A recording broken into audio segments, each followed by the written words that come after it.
नमस्कार दोस्तों, आज की कहानी है कहते घर की मालकिन और मांगते हर महीने हिसाब।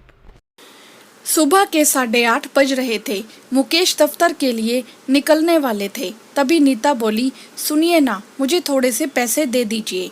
आपने जो पैसे दिए थे वह सारे खत्म हो गए हैं। प्रीति के स्कूल में ग्रैंड पेरेंट्स डे का फंक्शन है और उसे गुलाबी फ्रॉक की जरूरत है।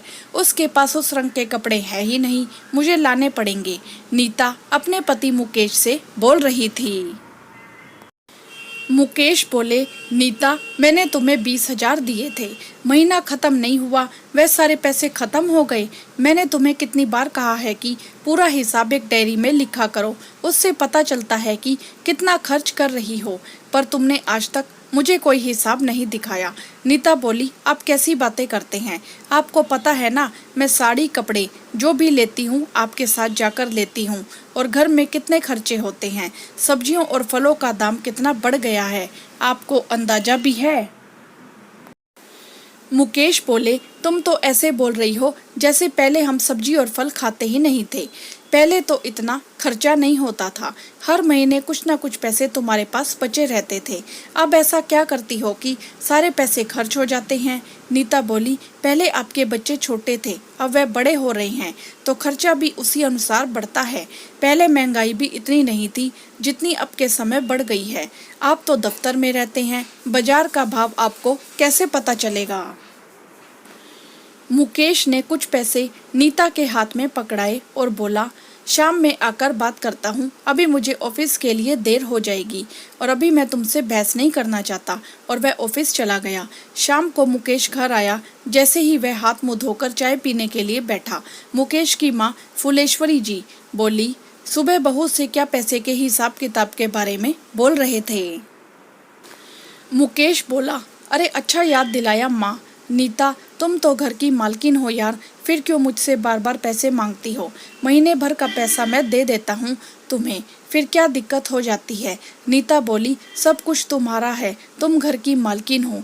यह कहकर फिर हर महीने मुझसे हिसाब लेकर आप कहीं ना कहीं मुझे पराया कर देते हैं। मानो मैं आपके घर और बच्चों की देखभाल के लिए रखी गई हूँ।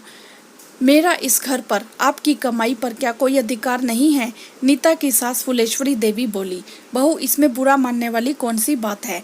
हमें भी हमारे समय में हर महीने खर्चे के लिए पैसे दिए जाते थे, हम भी पूरा हिसाब रखते थे। तुम तो छोटी छोटी बातों पर मुंह फुलाकर बैठ जाती हो। अब जो कमाता है उसे पैसों का दर्द तो होता ही है। नीता बोली, आप सबको पता है हर महीने स्कूल में कुछ ना कुछ बच्चों को लाने के लिए कहा जाता है। अब क्या मैं इन सब चीज़ों का भी हिसाब लिखूं? क्या बच्चों के खाने पीने पढ़ाई में जो भी अलग से खर्चा होता है वह ना करें? आप तो ऐसे कह रही हैं जैसे मैं पैसे बचाकर अपने मायके भेज देती हूँ। फुलेश्वरी जी बोली, बहू रानी, तुम तो बात को रबड़ की तरह खींचने लगी हो। मुकेश या मैंने तो ऐसा तो कुछ नहीं कहा जो तुम इतनी आग बबूला हो रही हो। अरे जो कमाता है वह हिसाब लेता है तो क्या गलत करता है? नीता बोली, मम्मी जी, मुझे बहुरानी शब्द से संबोधित ना किया करें, तकलीफ होती है कहने को। आप तो बहुरानी कहती हैं और हर महीने की आखिरी तारीख को आप भी इनके साथ हिसाब लेने बैठ जाती हैं। क्या औरत की बस इतनी ही घर में इज्जत है कि सबका ख्याल रखे और हर महीने का हिसाब रखे?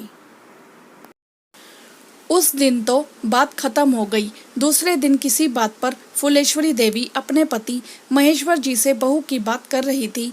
वह बोले, बहू सही तो कह रही थी, सब कुछ वही देखती है, तो तुम लोग बहू से हिसाब क्यों मांगते हो? अरे वह बेचारी तो तुम लोगों के बिना कभी घर से बाहर कदम तक नहीं रखती, फिर हर महीने यह हिसाब का क्या झमेला है? फुलेश्वरी जी बोली, अच्छा जी, आज आपकी बहू की बारी आई तो बड़े धर्मात्मा बन रहे हैं। याद है, मुझे जोड़कर आप पैसे दिया करते थे और पूछते थे कि खर्चा कहाँ कहाँ हुआ। वह बोले, तुम में और बहू में जमीन आसमान का फर्क है। बहू में कोई बुरी आदत नहीं है कि वह तुम्हारी तरह छुपाकर गहने और कपड़े साड़ी ले। मेरा मुंह मत खुलवाओ, आपके कहने का क्या मतलब है? वह बोले, जब मैं तुम्हें ज़्यादा पैसे देने से इनकार करता था तो तुम हिसाब में हेरा फेरी करती थी। अपनी पुरानी बातों को क्यों बच्चों के सामने लाना चाहती हो? अगर बेटे को अच्छी बात नहीं सिखा सकती तो कम से कम जो बात गलत है उसमें उसका साथ मत दो। मुकेश वहीं बैठा था। वह बोला, पापा आप कहाँ की बात कहाँ ले जा रही हैं? बात यहाँ हमारी और नीता की चल रही थी। आप माँ से बेकार में नाराज हो रही हैं। पिताजी बोले, बेटा मानता हूँ तुम बहुत मेहनत करके पैसे कमाते हो। पत्नी की मेहनत तुमसे कोई कम नहीं होती है। तुम 8 घंटे काम करते हो, परंतु वह जितनी देर सोती है उतनी देर भी अपने दिमाग को घर गृहस्थी के चक्कर में चलाती रहती है। समझ लो कि वह 24 घंटे काम करती है। उसके बाद इस तरह हिसाब मांगना, यह तो गलत बात हुई। नीता बोली, रहने दीजिए पापा जी, आपके समझाने के बाद भी इन्हें समझ में नहीं आएगा। मैं आपसे बस इतनी ही विनती करूंगी, इस महीने आप मुझे घर खर्च के लिए पैसे मत दीजिए, बल्कि इस महीने का पूरा खर्चा आप खुद देखिए। बाजार से जो भी लाना है आप खुद लाइए और बच्चों का जो भी खर्च होगा आप करेंगे। इसके बाद आप मुझे हिसाब बताइएगा। इतना कहकर वो अंदर चली गई। माँ ने बेटे का साथ दिया और बेटा भी जोश में आकर हाँ भर गया। कुछ रोज तो मुकेश ने जोश में किया, पर 10 दिन में ही उसकी हालत खराब हो गई। पैसे दुगने खर्च होने लगे तो उसने पत्नी के सामने हथियार डाल दिए और अपने व्यवहार के लिए उससे माफ़ी मांगी। वह नीता से बोला, सही कहते हैं लोग, जिसका काम उसी को साजे।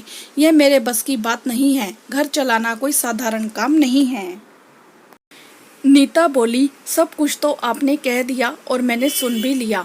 अब आपको हर महीने का हिसाब चाहिए कि नहीं, यह बता दीजिए, क्योंकि कहते तो आप मुझे घर की मालकिन हैं और मांगते हर महीने हिसाब है।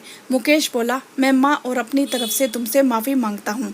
सच कहते हैं बाबूजी, पहले का समय और अब तो समय में बहुत अंतर आ गया है।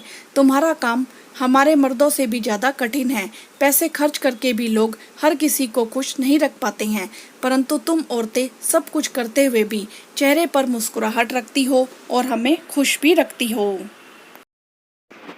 आज की नारी को प्रणाम है, बस माफ़ी की उम्मीद लगा सकता हूँ। नीता हंसकर बोली, तथास्तु। बगल में खड़ी उसकी सास उसके चेहरे पर झूठी हंसी दिखा रही थी। सब खिलखिलाकर हंस रहे थे। हाँ तो दोस्तों, क्या नीता ने सही किया? अपनी राय कमेंट बॉक्स में ज़रूर बताएं। वीडियो को लाइक करें, शेयर करें और चैनल को सब्सक्राइब भी करें। धन्यवाद।